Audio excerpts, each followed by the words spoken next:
Les sirènes chantent une chanson triste. Le ciel au-dessus de toi est devenu tout rouge ce soir. Ton grand frère Seta te porte sur son dos. Il court très vite, sans s'arrêter. Tu as perdu une chaussure en chemin, mais tu ne peux pas la chercher. Tu arrives près de l'eau avec lui. L'air est chaud, mais tu as tellement sommeil. Ta maman n'est pas là. Seita te dit qu'elle se repose à l'hôpital. Tu habites chez une tante maintenant. La maison est grande, mais froide. La tante ne sourit pas beaucoup. Elle te regarde d'un air sévère. Tu veux rentrer chez toi. Tu veux jouer avec tes propres jouets. Pour te consoler, ton frère Seita te donne une petite boîte magique. Des bonbons aux fruits. C'est doux et sucré, ça te rend heureuse. Un jour, tu regardes la tante prendre les beaux kimonos de ta maman. Elle te dit que c'est pour avoir du riz. Mais ce sont les affaires de ta maman. Ton ventre fait encore du bruit. La tante dit que tu coûtes trop cher. Seita te prend par la main. Tu pars avec lui, juste tous les deux. Seita a trouvé un nouvel endroit pour toi, une grotte tranquille près de l'eau. C'est un peu sombre, mais tu regardes Seita installer des couvertures douces. Quand la nuit tombe, tu as un peu peur de l'ombre géante sur le mur. Alors, tu vois Seita apporter des petites lumières qui volent, des lucioles. La grotte devient magnifique. Tu as l'impression de voir un ciel plein d'étoiles. Tu n'as plus peur. Tant que Seita est là, tu sais que tu es en sécurité. Le matin, tu te réveilles et la grotte te semble magnifique sous la lumière. Tu regardes Seita te tendre un peu d'eau fraîche pour commencer la journée. Tu joues à la princesse. Cette petite grotte est devenue ton château secret. Mais soudain, ton ventre fait un bruit de colère. Tu as faim. Tu regardes Seita partir chercher à manger. Il te dit de l'attendre sagement. Tu restes toute seule. L'endroit te paraît soudain immense et très silencieux. Pour faire passer le temps, tu construis des petits châteaux avec la terre. Quand Seita revient enfin, tu vois qu'il est couvert de poussière et très fatigué. Il te donne un tout petit peu de nourriture. Ce n'est pas assez pour calmer ton ventre. La nuit, tu fais semblant de dormir, mais tu entends Seita pleurer doucement dans le noir.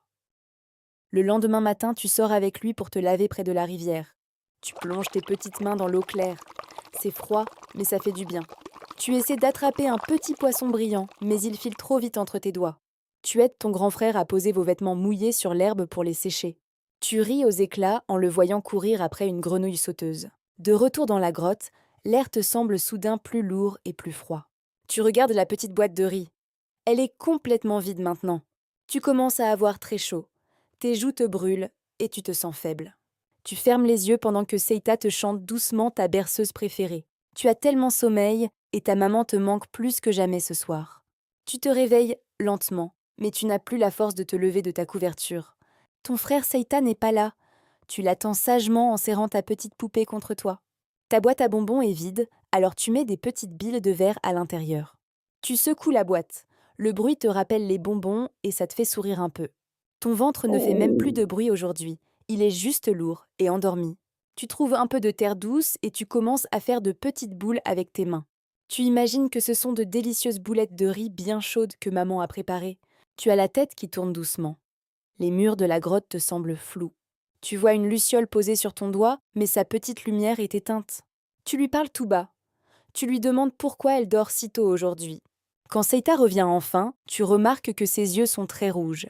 Il s'assoit près de toi et te coupe un petit morceau de pastèque. C'est rouge et brillant. Tu mets le fruit dans ta bouche.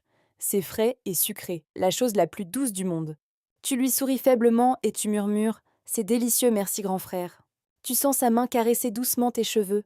Sa main tremble beaucoup. Tu fermes les yeux. Tu veux juste te reposer un petit instant. Tu commences à faire un rêve magnifique. Tu vois ta maman dans son beau kimono.